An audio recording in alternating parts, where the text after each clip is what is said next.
So this is Port Patrick on the southwest, I suppose, coast of Scotland. Nice day, still May, beautiful sunshine, and here's me. So I heard something interesting yesterday which really made me think, and it was this, that it's just that we don't know everything, and we know a lot from the Bible, and there's bits that we think, well, we know this, we know that, we put them together and we get this, and sometimes that's quite reasonable. But there's some things that we just don't know, and some bits where we really just have to trust God. And there's a verse in, I think, Deuteronomy, which says the secret things belong to the Lord. And it was this about the question of evil and why we have to go through all of that we go through, and why things get worse, and why so many people suffer such appalling things. I've just been reading about some people imprisoned in Iran, and it's not nice, it's not good, it's appalling. And they were believers and they knew Jesus, and that carried them through. There were hundreds of thousands of people who go through that who don't, people who are executed for no good reason at all.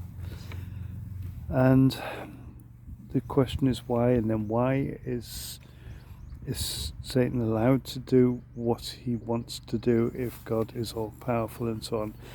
And we can explain it away with theological answers, but there's a bit where we come back to the fact that we just don't know some of the story. We don't know what happened before creation.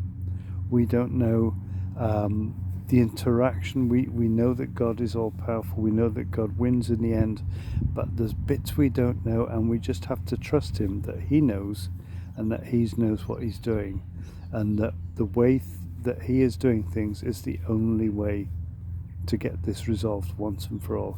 And somebody said yesterday we could ask for a super quick solution. God, come back now, bang Satan on the head, and that's the end of it, wallop. But what if that is not enough? What if there's something else in this equation that we don't know of, we don't understand, that is a part of this whole working out, and we just don't know it? And we want the easy solution, but there's something that we don't understand. So again, we're just back to having to trust him.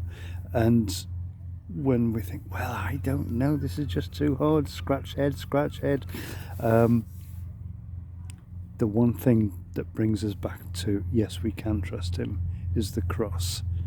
And I'm not one to look back to the cross, because I think the cross is where we start from and we move forward.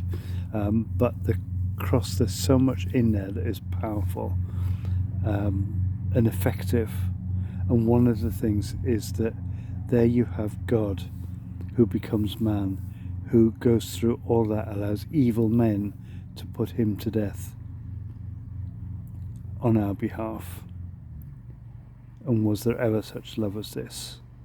And actually, that's the bit always when I puzzle things out and I wonder why this, why that, I come back to the cross, and I know that because Jesus is who he says he is, because he died, because he rose again, but that he did all that for us, that therefore we can trust God absolutely and utterly, even when we haven't got all the answers.